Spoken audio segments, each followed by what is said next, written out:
Assalamualaikum warahmatullahi wabarakatuh. Perkenalkan, saya dengan Ade dan rekan saya Kanedi. Kami dari kelompok 7 ingin mempresentasikan terkait penilaian internal.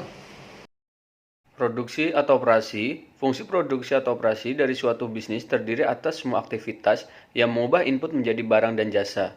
Manajemen produksi atau operasi berhubungan dengan input, transformasi, dan output yang bervariasi antar industri dan pasar. Operasi manufaktur mengubah atau mentransformasi input seperti bahan baku, tenaga kerja, modal, mesin, dan fasilitas menjadi barang dan jasa.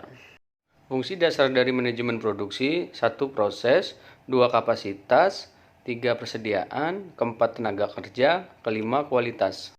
Penelitian dan pengembangan. Area terpenting dalam operasi internal yang harus dievaluasi untuk kekuatan dan kelemahan spesifik adalah penelitian dan pengembangan. Banyak perusahaan saat ini tidak menjalankan lead bank, tetapi banyak juga perusahaan yang mengandalkan keberhasilan aktivitas lead bank untuk bertahan hidup. Perusahaan yang menjalankan strategi pengembangan produksi khususnya harus memiliki orientasi lead bank yang kuat. 4 pendekatan untuk menentukan lokasi anggaran lead bank. 1. Membiayai sebanyak-banyaknya proposal proyek. 2. Menggunakan metode persentase penjualan. 3. Menganggarkan jumlah yang sama dengan pengeluaran lead bank pesaing. Keempat, memutuskan berapa banyak produk baru yang berhasil yang dibutuhkan dan bekerja mundur. Adapun lead bank dalam organisasi dapat memiliki dua bentuk dasar. Pertama, lead bank internal. Kedua, kontrak lead bank. Sistem informasi manajemen. Informasi menghubungkan semua fungsi bisnis menjadi satu dan menyediakan dasar untuk semua keputusan manajerial. Ini adalah fondasi dari semua organisasi.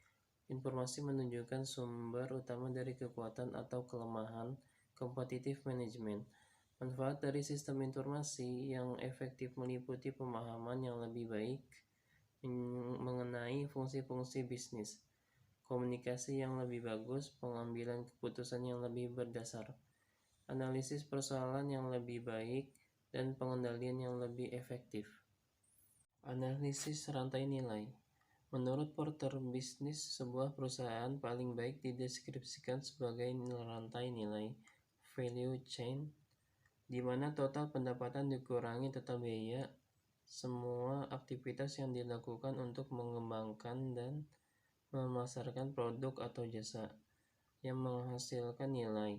Analisis rantai nilai value chain analisis VCA mengacu pada proses yang dengannya perusahaan menentukan biaya yang terkait dengan aktivitas organisasional dari pembelian bahan mentah sampai produksi dan pemasaran produk tersebut.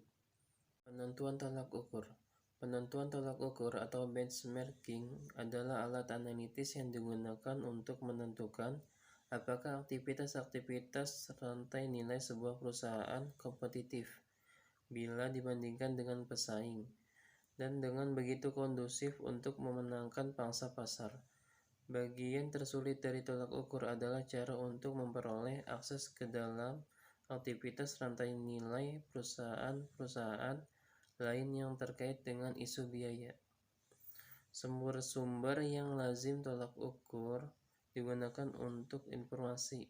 Tolak ukur meliputi laporan yang dipublikasikan, publikasi dagang, pemasok, distributor, konsumen, mitra, kreditor, pemegang saham, pelobi, dan perusahaan pesaing yang bersedia membuka dirinya.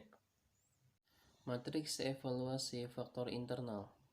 Matriks evaluasi faktor internal atau Internal Factor Evaluation Matrix, matriks IFA, merupakan alat formulasi strategi yang meringkas dan mengevaluasi kekuatan dan kelemahan utama dalam area fungsional bisnis.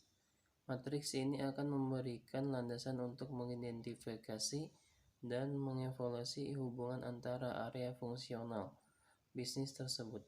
Dalam IFA matrix, organisasi akan menganalisa dua variabel, yaitu strength atau kekuatan apa saja yang dimiliki oleh sebuah perusahaan, institut manajemen, dan weakness, kelemahan yang ada dalam internal institut manajemen itu sendiri.